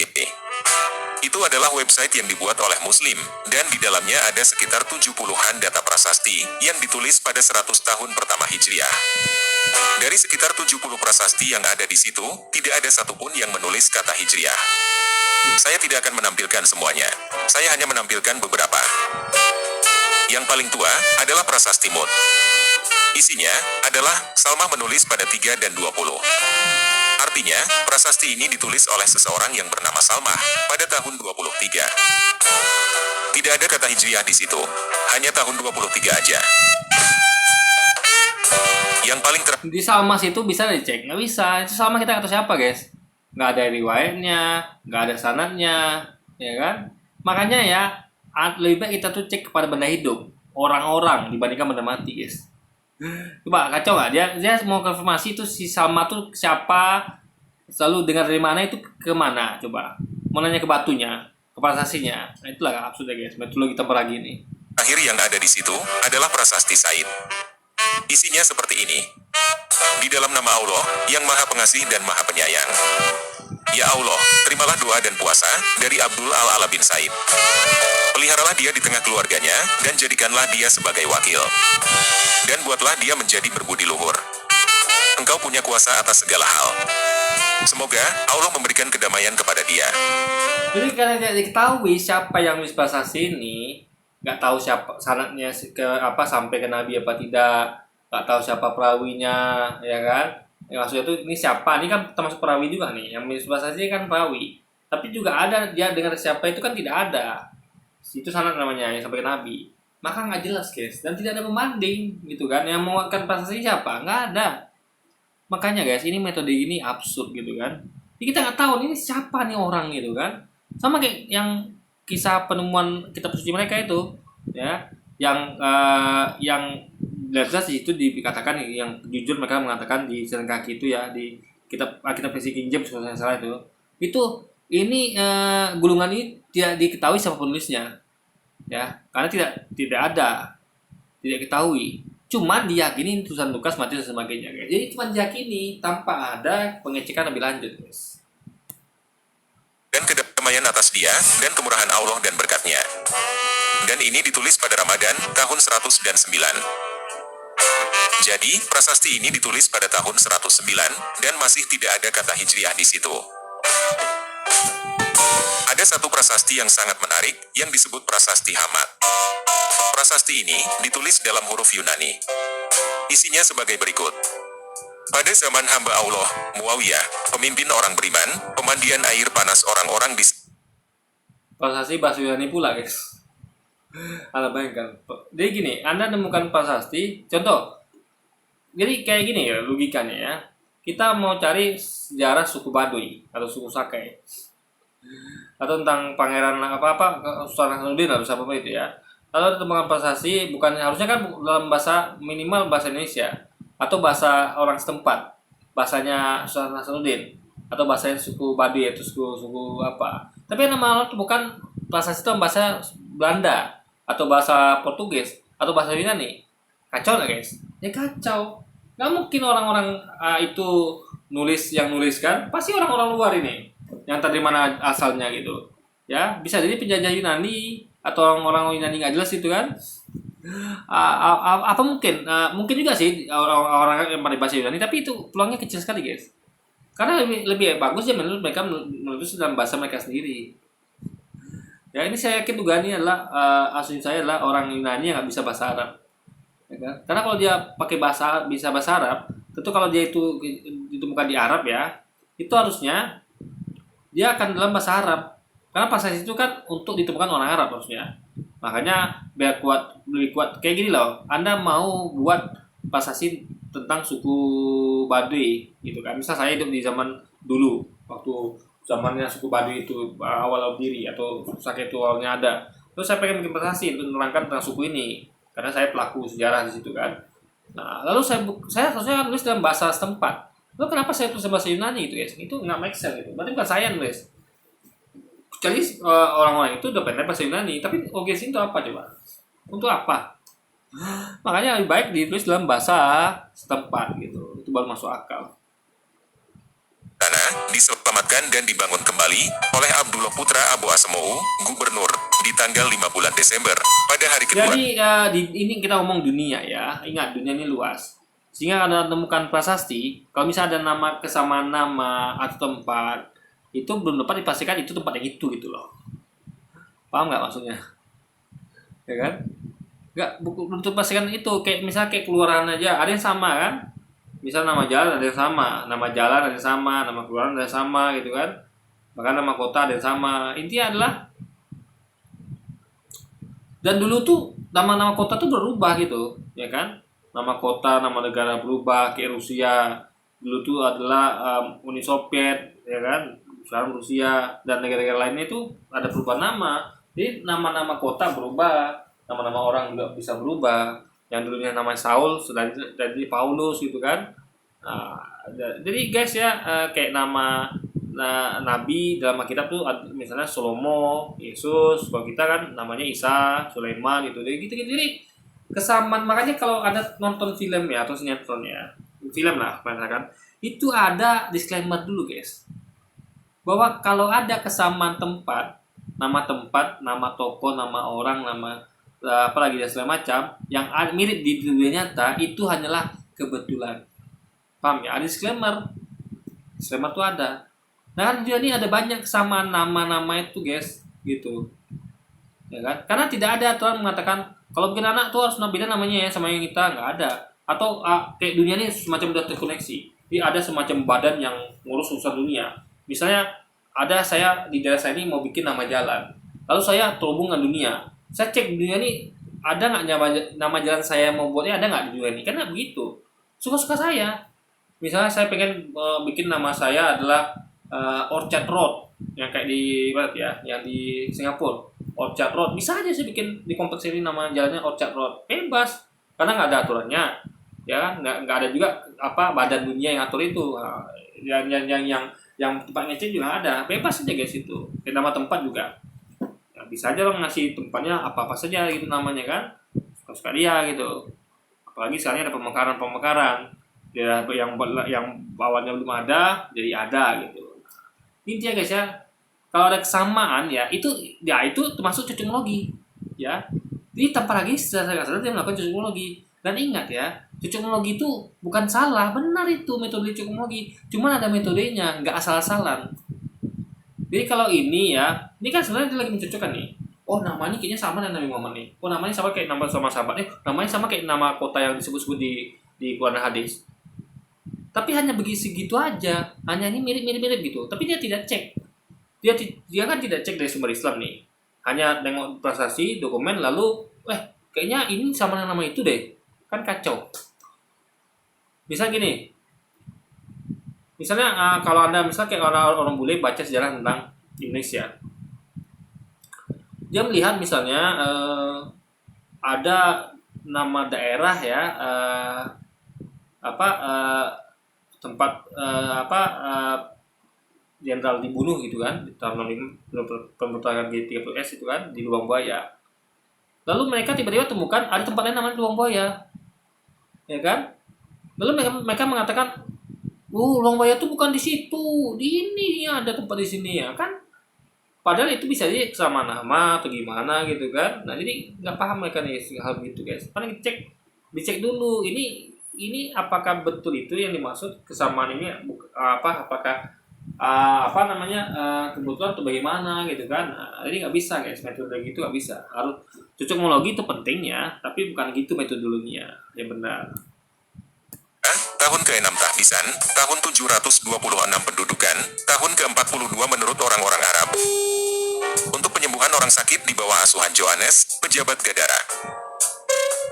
Jadi, ini adalah prasasti pendirian bangunan, yang menulis dengan jelas, kapan bangunan itu direnovasi. Di situ tertulis, tahun 726 pendudukan, yang jika dikonversi menjadi tahun 663 Masehi.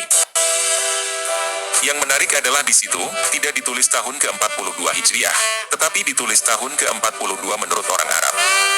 Padahal, ini adalah prasasti peresmian. Kenapa dia tidak menulis tahun ke-42 Hijriah? Kalau sumber dari Islam, ya pasti tuliskan tahun Hijriah. Tapi kalau sumbernya bukan dari Islam, gimana dong? Ya kan? Misalnya sumber dari Romawi, ya mereka pakai tahun mereka. Mereka sebutkan ini terjadi tahun berapa Masehi.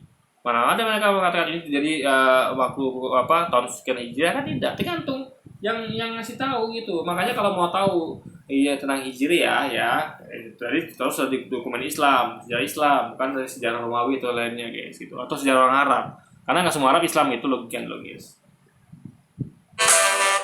Kenapa ditulisnya tahun ke-42 menurut orang Arab? Jika pada saat itu kata Hijriah sudah digunakan, tentunya di situ akan tertulis tahun ke-42 Hijriah. Gubernur yang namanya tercantum di situ, tentunya akan protes kepada pemahat prasasti itu, jika pada saat itu mereka sudah menggunakan sebutan tahun Hijriah. Ya karena itu kan bukan sumber Islam, yang memakai tahun Hijriah itu kan kalender Islam, bukan kalender Arab. Ya, ingat ya, memakai tahun Hijriah itu adalah kalender Islam, bukan kalender Arab. Ingat ya, kalender Islam itu beda sama kalender Arab, ya kan? Tradisi Islamnya beda sama tradisi Arab. Arab jahiliyah itu guys, itu bukan tradisi Islam. Mereka dulu tuh tarik perut, mengumpulkan anak wanitanya karena malu, anak perempuannya karena malu, membunuh anak wanitanya karena malu, dan sebagainya, menyembah berhala. Itu tradisi Arab, bukan tradisi Islam. Nah, Nabi Muhammad mengubah tradisi Arab tuh ya sebagian ke Islam. Ada juga masih tradisi Islam, masih Arab yang bertahan masih ada. Nah, tapi kalau nyebut sebagai tradisi Arab itu bukanlah tradisi Islam. Kecuali kalau orang Arab tuh sudah menganut tradisi Islam. Jadi tradisi Arab dengan tradisi Islam itu dua hal berbeda. Sama kayak tradisi Indonesia dengan tradisi Islam itu berbeda. Itu guys logikanya. Ditulis dengan tahun menurut orang Arab. Jadi, prasasti ini membuktikan dengan jelas bahwa pada tahun 42 ini mereka tidak menyebutnya tahun Hijriah. Mereka menyebutnya tahun menurut orang Arab. Tahunnya orang Arab, tahun Arab. Yang menjadi pertanyaan juga, kenapa tidak ditulis tahun menurut orang Islam, atau tahun menurut Muslim? Mungkin pada saat itu, sebutan Islam dan sebutan Muslim juga. Karena sejarahnya bukan dari sumber Muslim, bukan sumber Islam, tapi dari yang lain gitu, yang nggak jelas asalnya. Gimana sih tampar lagi nih? Makanya guys ya, ada tuh pakai metodologi. Kalau mau sejarah Islam, ya ambil ke sumber-sumber Islam. Mau tahu tentang sejarah Kristen, ambil sumber Kristen. Saya nggak mungkin mencari sumber tentang sejarah Kristen ke sumber Islam, nggak mungkin, gitu guys. Ya kan? Tentu mereka yang lebih tahu sejarah mereka, gitu kan. Nah, cuman walaupun begitu, sejarah itu perlu kita cek lagi. Nah, apalagi kita punya pembanding, yaitu Quran dan Quran lah pembandingnya. Juga hadis. Nah, ini kita membandingkan mana yang kira-kira benar, Quran apa sejarah mereka gitu. Karena sejarah juga belum benar guys, meskipun dari pihak yang bersangkutan sendiri yang menulisnya, gitu kan. Belum digunakan. Tetapi, yang pasti tahun itu disebut tahun orang Arab. Artinya, perhitungan tahun itu penting bagi orang-orang Arab dan tidak ada hubungannya dengan agama tertentu yang hanya dianut oleh sebagian orang Arab. Tahun ini adalah tahun orang-orang Arab, terlepas apapun agamanya. Teman-teman silakan buka semua data yang ada di website Islamic Awareness dan periksa sendiri. Dari sekitar 70-an prasasti dari 100 tahun pertama Islam, tidak ada satupun yang menulis kata Hijriah. Karena ngalungin juga jelas gitu kan. Ini sangat menarik, karena semua prasasti ini menggunakan sistem perhitungan tahun yang sama. Merujuk pada tahun 622, tetapi tidak ada kata Hijriah. Jadi, jelas ada sesuatu yang terjadi pada tahun 622 yang sangat berarti dan sudah digunakan oleh masyarakat secara umum sebagai permulaan sebuah perhitungan tahun. Tetapi, tidak adanya kata Hijriah di situ membuat kita perlu bertanya. Ini tahun kalender Islam Hijriah itu bukan tahun kalender Arab. Jadi bukan nengok dari masyarakat umum, tapi khusus masyarakat Islam saja. Gitu logikanya. Sama misalnya kayak kalender Maya. Kalender Maya itu buat suku Maya. Yang pakai kalender Maya itu hanya orang Maya. Nggak ada orang-orang Amerika pakai kalender Maya, nggak. Orang Amerika pakai kalender Masehi. Itu aja nggak ngerti dia guys ya. Kalender Islam tuh beda sama kalender Arab bro. Sama kayak bedanya kalender Maya dengan kalender Amerika. Itu beda lagi. Tanya kenapa? Nah, sekarang kita lihat koin. Koin yang dibuat oleh pemerintah, yang seharusnya adalah pemerintahan Islam, yang dipimpin oleh khalifah. Apakah ada koin? Pemerintahan di Arab tuh nggak semuanya Islam ya. Ada di daerah yang belum dikuasai kaum muslimin. Makanya tengok dulu periodenya. Apakah periode itu daerah itu sudah dikuasai apa belum gitu loh. Jadi nggak asal-asal aja guys. Langsung masukkan ini adalah pemerintahan khalifah. Bukan, belum tentu gitu. Cek lagi. Makanya kayak orang gini nih guys, dia nggak pernah melakukan pengecekan. langsung aja main klaim ini adalah pemerintahan Khalifah Islam. Belum tentu. Seakan-akan Arab semuanya sudah dikasih komunis, ini kan tidak begitu guys logikanya. Dari abad ke-7 yang tertulis kata Hijriah. Tidak ada. Ya. Yang menarik adalah koin drachma yang dicetak sekitar tahun 685 ini. Ini adalah koin pertama yang terdapat kata Muhammad. Di bagian Jadi depan, kalau dia mengecek di sumber Islam, ya dia akan temukan itu tahun hijrah itu banyak ya. Dari awal mula tersebut sebagai tahun hijrah, karena itu adalah kalender Islam, bukan kalender orang Arab gitu kan, apalagi orang-orang Yunani seperti yang tadi ditemukan dalam bahasa Yunani translasinya guys. ada gambar Abdul Malik, ada logo bulan bintang pada keempat sisi, seperti koin-koin dari kerajaan Sasanid Persia sebelumnya. Tertulis, di dalam nama Allah, terpujilah utusan Allah, Abdul Malik bin Abdullah. Terpujilah utusan Allah, bahasa Arabnya adalah Muhammad Rasulullah. Di belakangnya ada bulan bintang juga, dan ada altar api yang menjadi ciri khas agama Zoroaster. Yang menarik adalah di koin ini tidak Ini bukan koin umat Islam, kenapa? Karena ada altar api. Berarti ini adalah milik kaum penyembah api. Umat muslimin tidak menyembah api. Jadi mungkin umat muslimin itu atau khalifah itu nyetak koin seperti ini guys, nggak mungkin. Ya, nggak mungkin melakukan kesyirikan umat Islam atau khalifah. Ini adalah koin dari kerajaan Sasanid. Karena ada altar apinya guys, gitu. Cuman mungkin mereka masih percaya kepada Nabi Muhammad ya, ingat ya. Kesyirikan itu bukan berarti mereka tuh total tidak percaya Nabi Muhammad ataupun nyembah api. Ada juga orang yang nyembah api tapi percaya Nabi Muhammad gitu kan. Atau kayak umat Islam sana ya. Mereka percaya Nabi Muhammad tapi mereka juga nyembah pohon, nyembah kuburan gitu kan. Jadi ada setahap poinnya. Jadi nggak semua orang itu betul-betul tidak percaya Nabi Muhammad lalu nyembah api. Enggak, ini makanya kok ini ada temukan dia masih percaya Nabi Muhammad itu Rasul ya, Nabi, tapi dia masih nyembah api guys gitu. Berarti dia melakukan, dia beriman tapi melakukan kesyirikan gitu. Jadi batal imannya guys jadinya. tertulis tahun 66 Hijriah. Tapi, tertulis tahun 66 setelah masalah orang percaya selesai. Apa yang dimaksud dengan masalah orang percaya selesai? Nah, sekarang ini adalah salah satu peninggalan tulisan tertua yang menggunakan penanggalan ini. Sebuah papirus yang disebut Perf 558. Papirus ini ditemukan di Herakleopolis, Mesir. Ini temukannya bukan di daerah kaum muslimin tapi di daerah kekuasaannya Heraklius guys. Luar biasa gitu kan. Ini sama kayak dokumen yang ditemukan di daerah Belanda. Jadi lalu dihubungkan dengan pejuang kita. Ini kan masuk akal. Bisa difitnah kan? Anda tengok dokumen Belanda, disebut itu semuanya pitung pemberontak, apa ya kan, pembunuh, teroris, radikal segala macam gitu kan. Apa versi rakyat pitung itu pahlawan, pejuang segala macam gitu guys. Jauh dari Arab, menggunakan dua bahasa, bahasa Arab dan bahasa Yunani. Di dalam papirus ini ada tanda salib. Jadi, kemungkinan tulisan ini ditulis oleh orang Kristen. Di bagian depan tertulis, di dalam nama Allah, Ini saya... sumber Kristen dipakai untuk sejarah Islam kan nyambung, ya kan? Sumber Kristen dipakai untuk sejarah Islam guys. Emir Abdallah, untuk Anda, Christoporos dan Theodorakios, penduduk Herakleopolis, untuk pemeliharaan orang Saraken yang bersama saya mengambil dari Anda 65 domba di Herakleopolis. Saya ulangi, 65 dan tidak lebih. Dan sebagai pengakuan atas fakta ini, kami telah membuat konfirmasi ini. Dengan menyebut nama Allah, yang Maha Pengasih lagi Maha Penyayang, inilah yang telah diambil Abdallah. Ditulis oleh saya, Jin, notaris dan diaken. Pada tanggal 30, bulan Parmouti, dari indiksi pertama. Putra Jabir, dan rekan seperjuangannya, saat menyembelih domba di Herakleopolis. Kami telah mengambil dari perwakilan Theodorakios, putra kedua Apakiros, dan dari pengganti Christoporos, putra tertua Apakiros, 50 domba sebagai domba potong, dan 15 domba lainnya.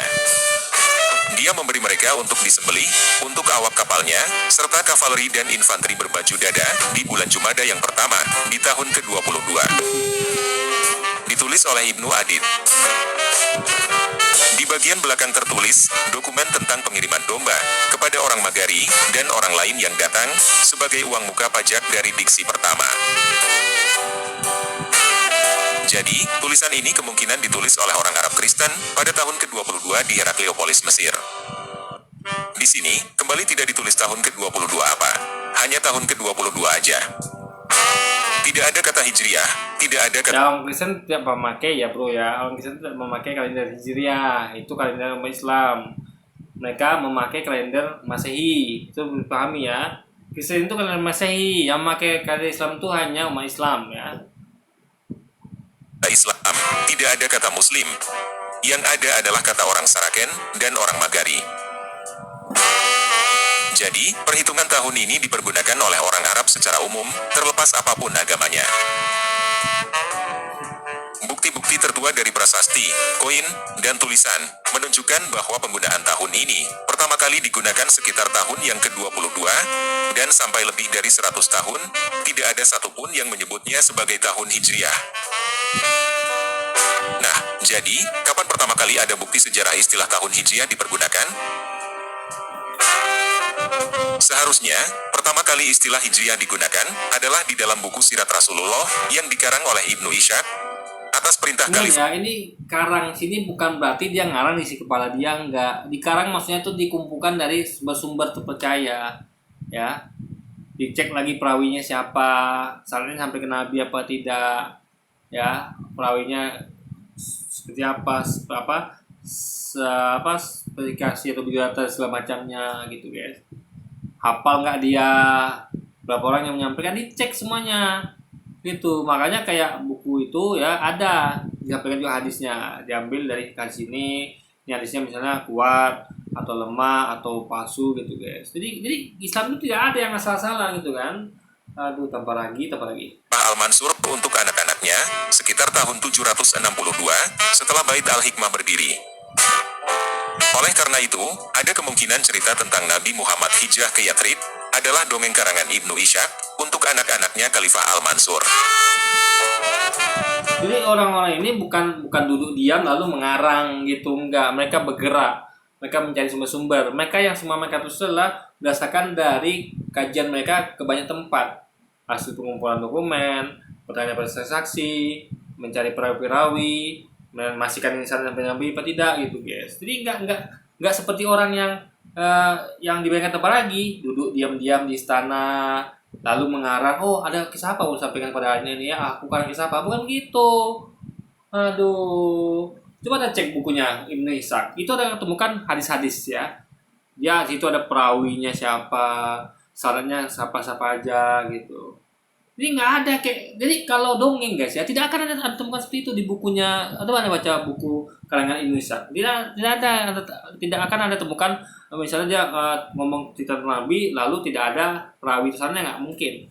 Ya pasti ada perawi sanad. Nah, bagaimana bisa dongeng itu pakai perawi sanad? Coba tanya. Bagaimana bisa dongeng itu ada perawi sanadnya? Nggak ada dongeng itu perawi sanad.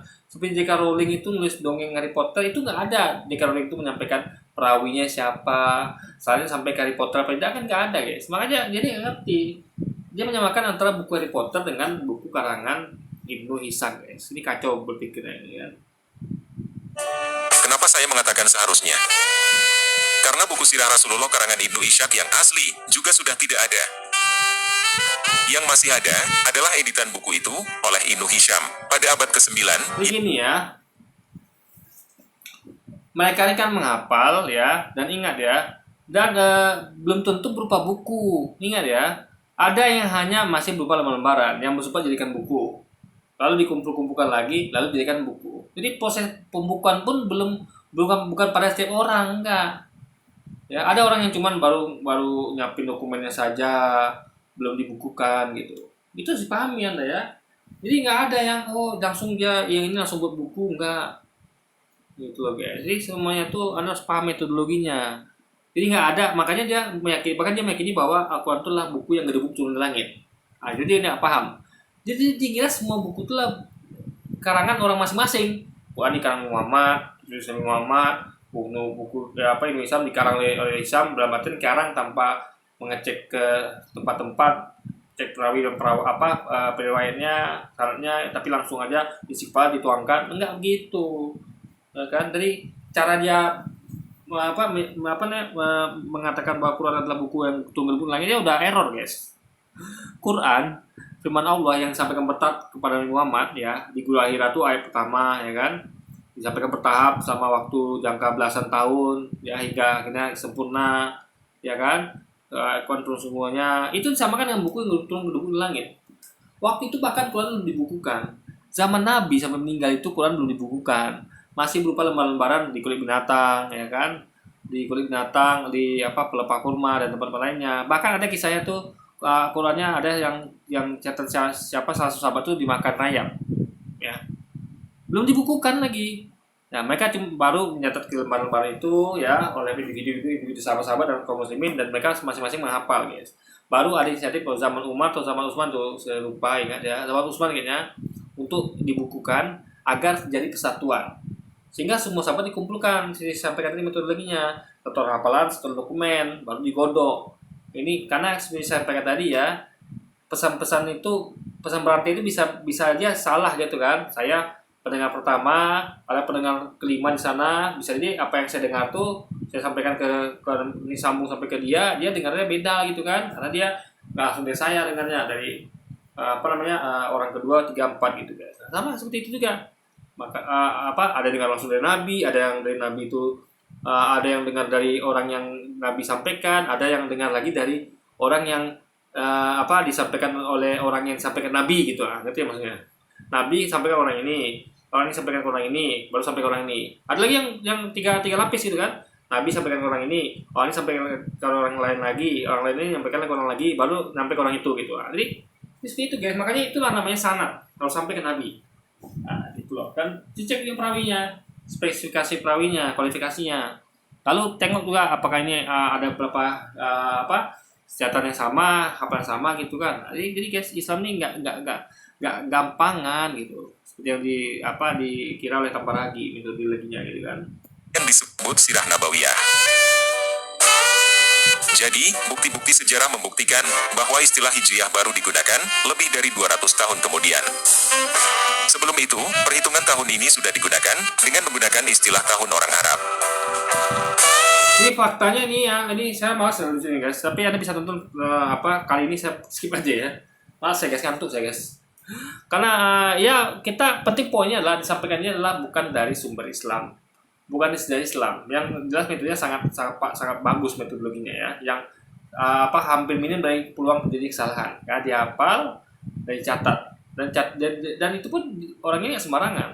Dicek lagi kualifikasinya ya kan, dan juga sumber-sumbernya. Jadi pengecekan itu berlapis guys gitu. Nggak asal seperti mereka gitu kan. Jadi itu yang sebenarnya dia melakukan gitu. Kalau mau tahu sejarah Islam ya dari umat Islam, jangan dari aneh-aneh ke prasasti atau dari orang Yunani, kan nggak nyambung guys. Jadi diteruskan pasti gini juga nih kan. Saya akan terus ulang-ulang gini yang saya sampaikan. Tapi dia gitulah ya, metodologi tanpa lagi nih ya seperti inilah, seperti yang dilakukan di video-videonya, sehingga dia ketika ada sama nama dia mengira itulah itu, padahal bukan, ya kan? Itu dia guys. Oke, jadi mungkin sekian dulu aja video kita kali ini. Sampai jumpa lagi di video selanjutnya. Wassalamualaikum warahmatullahi wabarakatuh guys.